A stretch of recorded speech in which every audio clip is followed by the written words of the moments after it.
Hey guys, exciting day today. So we received our Thor track by Willie Musgrave. So it's kind of a custom deal, not a typical deal that he does, because this is a two-piece unit, has two joints in the whole track. We also got the tabletops from him, so this is tabletop setup. Obviously, if you're doing a track, you would have to, get your plywood or MDF, pre-cut your drops and that kind of stuff. But we fortunately, because Viper originally designed this one and we made a few of these, this is how it is. So in this video, we're gonna go through building the tabletops. It's gonna basically show you, if you receive a track from Willie, this is what you wanna do with it. Just to kind of cover some of the stuff that we got also, and the way that it was packaged, which is great. So these are controller holsters. We got an LED light bridge. These are all the power taps, dog bones, a sanding sponge for buffing the rail. We got the driver station kit with the terminals and the resettable fuses. Looks like we got an extra one in there. It is only a 3-lane. And that's pretty much it. I mean, this came in a pallet. It was 300 pounds. We moved it off the truck. Sam and John and I, we took it apart, and we're at this point. So John has the saw set up in the back, and he's cutting lumber right now. Because we know the size and all of the layout, we already know all of the cut list of what we need. I know for you, it's probably not going to be that simple, but you certainly can learn from the video on how we do things. You could start with your tabletop. I mean, if this was a blank top with nothing cut out of it, you definitely can have Lowe's or Home Depot cut your MDF to size. So this is a 3x14, and they will cut the top for you if you want to. So I definitely recommend that. They have a large, I don't know, what's that saw called? It's like a wall mount, a radial. It's like a radial saw, but they can cut full-size sheets like this instead of using a skill saw. So you can get them this way. If it's a 4x8, you could definitely get them cut exactly to 4x8 or 3x16, or 3 foot wide, whatever you want. And then you can measure or lay out where your cross braces are gonna go.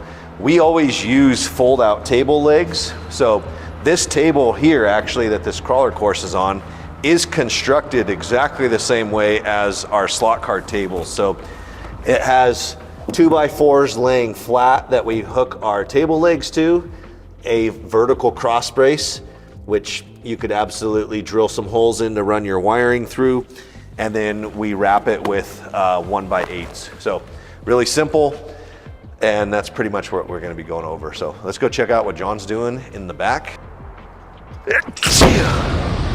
All right, I'm gonna steal this. Do you need this or no? Nope. Okay. All right, so John's out here cutting.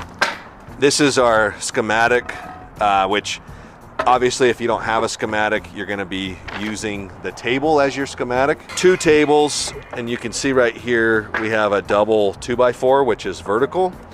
And then we have our horizontal 2x4s that are laid down. That's where our table legs go. And we try to make these as simple as possible. It's literally, you're just creating a rectangle and putting in your flat 2x4 so that you can run your braces. Super simple when you have a cut list. You can jam through, cut all your boards. Usually we would have these marked, like all of the A's are 36 inches, the B's are 33. Super simple stuff to do. Anybody with, I mean, you could even do this with a hacksaw, it would just take longer. But don't need to be a carpenter. We're not carpenters, but we know how to build stuff, so.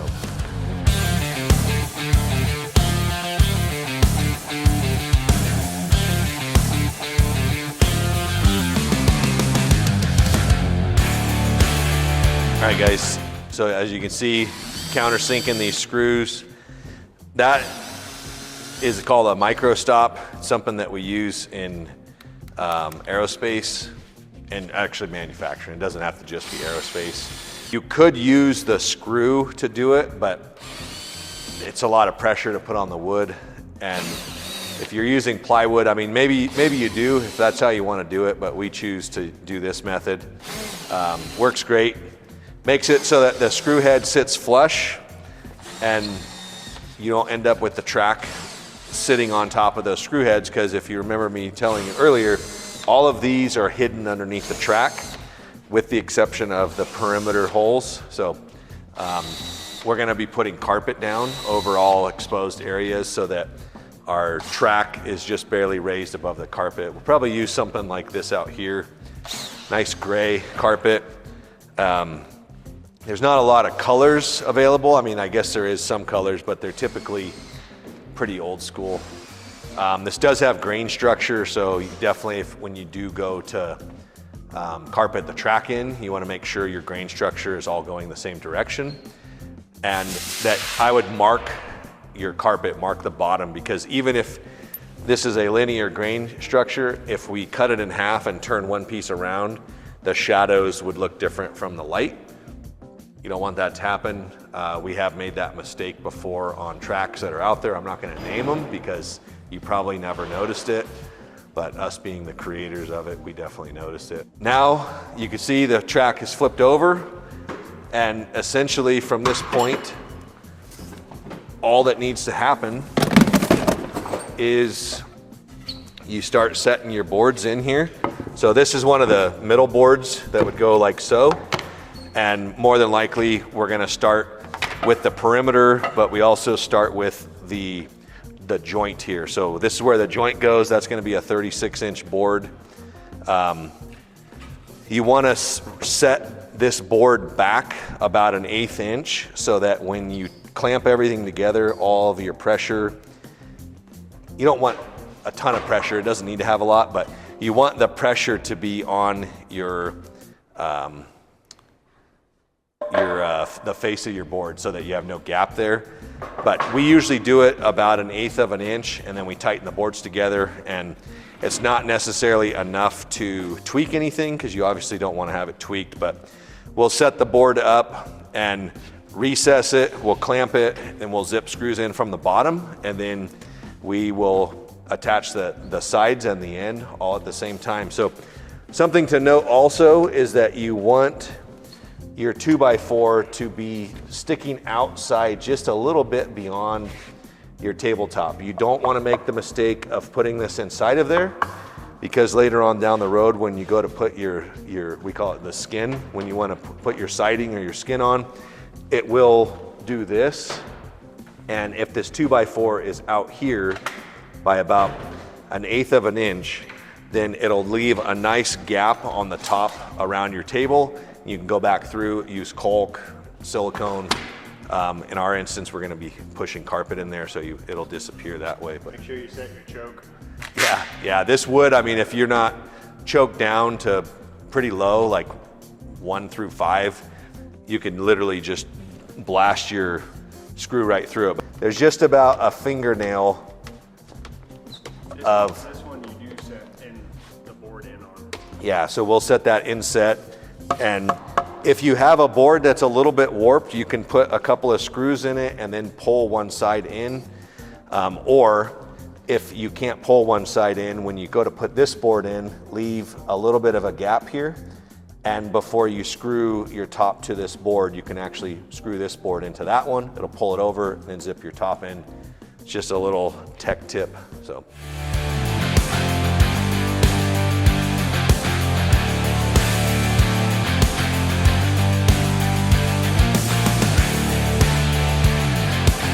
We're going to put these middle boards in for the banquet table legs. And we got to mark this center line of this hole, so we're going to do it a Larry Hahn way and just use a piece of wood.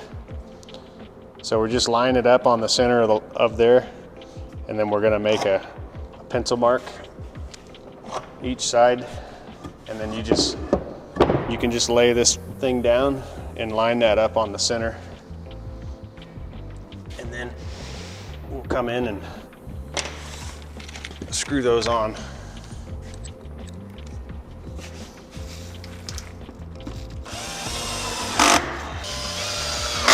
Two. Nice. Nice. Watch your head. I know. So on this end, you can see I messed up and cut this too short, so later I'll show you how to fill that. I just went through, kind of marked where the center of our holes were. Don't know why. This board. But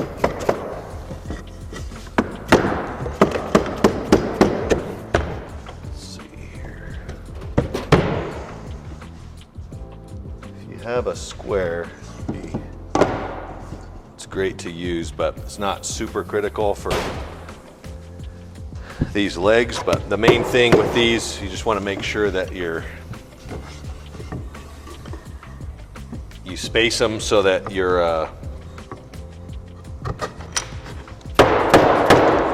want to make sure you space them so that when you go to put your table legs on, that you don't have any screws hanging off of there. So I'm going to grab the table legs because we stored them up here. Our box came pre-opened, courtesy of UPS. So they provide that service, no extra cost. They come flat. Don't unfold them, because when they're flat like this, you basically have your holes, and as you can see, the way that this is set up, you just put them in here.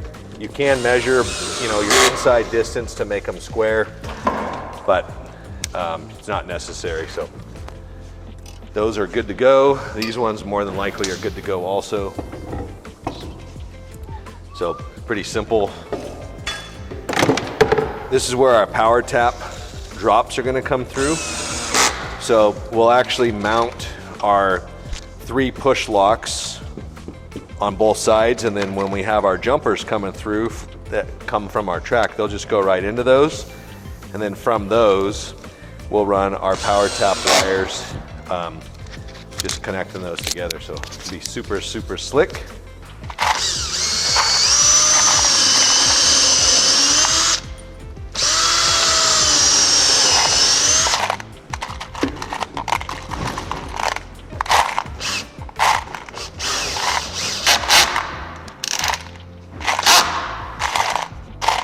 Probably all you can hear in that video. Me sorting through the screws. We got enough to do this whole table though, so that's pretty slick. All right, so while John's doing that, I'll get out another set of legs, because as soon as that stuff is screwed in, we can throw the legs on there, flip it over. So these table legs, you can get them, where the heck is our tape? Get them off Amazon. You can get them all over the place. But I'll show you a little hack here that works great once I find our tape bin. Where the freak is our tape bin?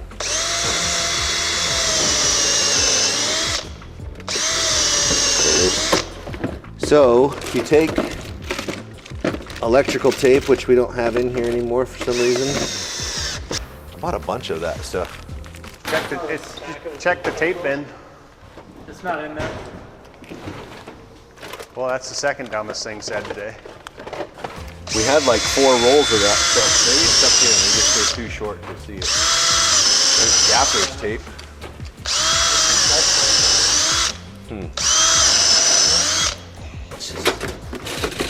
I got some in the Mercedes if we need it. Frick. None over there?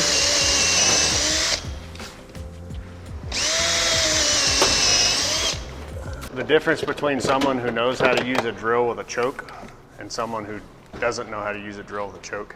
So this will be someone who knows how to use a drill with a choke. And this is someone who doesn't know how to use a drill with a choke. And when that second hit, you have to go cross-eyed.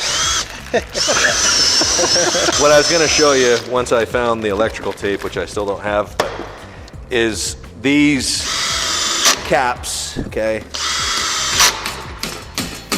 They can split, they can come off, and if you use black electrical tape on them, works great to keep them on there.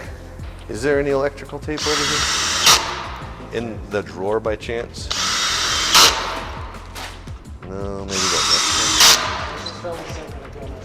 Let's go after the safe. Let's go get it. Shoot. Hope I have some.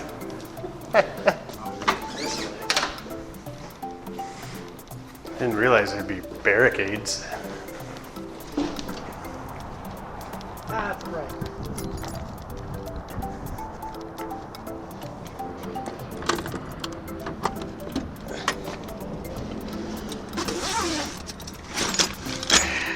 Electrical tape? No. I have masking tape. Okay, well, I got duct tape, masking tape, and plumber's tape, but I don't have any electrical tape. Dan's not gonna be happy. Whoa. Hey, we must have called them a week ago.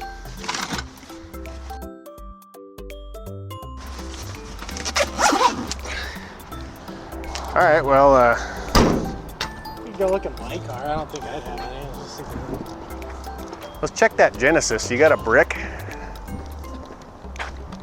Let's just keep checking trunks till we find it. I'll make a note, put electrical tape in my toolbox. at least my trunk's organized. You got gaffer tape. There's gaffer's tape. That's a step up. You got masking tape too. And masking tape. Why do we have masking tape in our cars? I don't know why. Oh, Hard line, I don't think, yeah, do you need some aluminum? glove box. No. I mean, I doubt I'd have any because I freaking hate electrical tape. Fit me.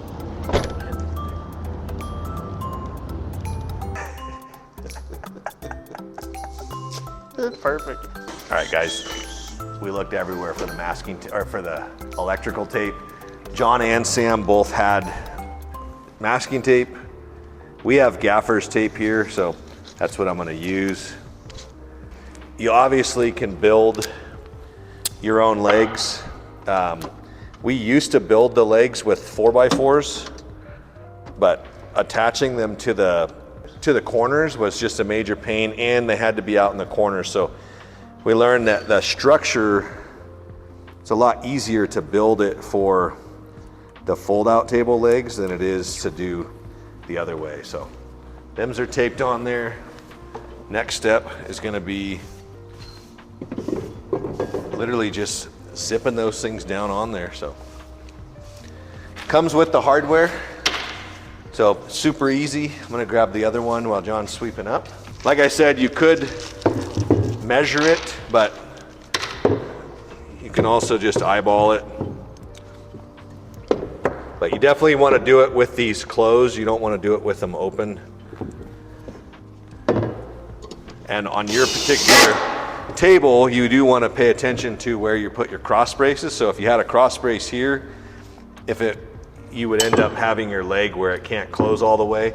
We like doing it this way so that when the table's folded up, if you had to slide this thing in the back of a truck or something, you could. It would be on this surface.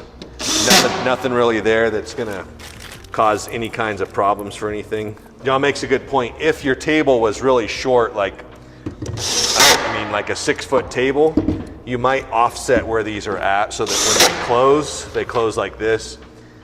It makes zero difference on how the table works.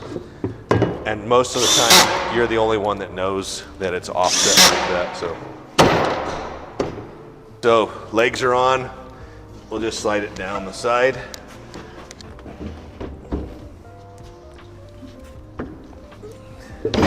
Okay, so tabletop is pretty much done. A couple of the screws that we didn't have access to underneath, we'll go ahead and zip those in, but you can see, if you're gonna mud the screw holes, you definitely do want to run them a smidge below flush.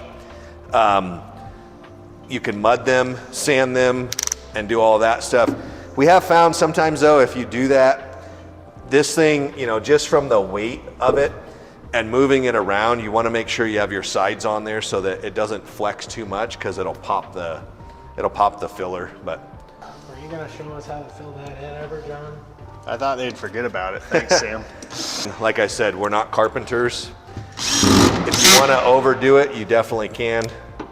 But that's one of those things that only you will know, because once we put a cap over that, it's gonna disappear.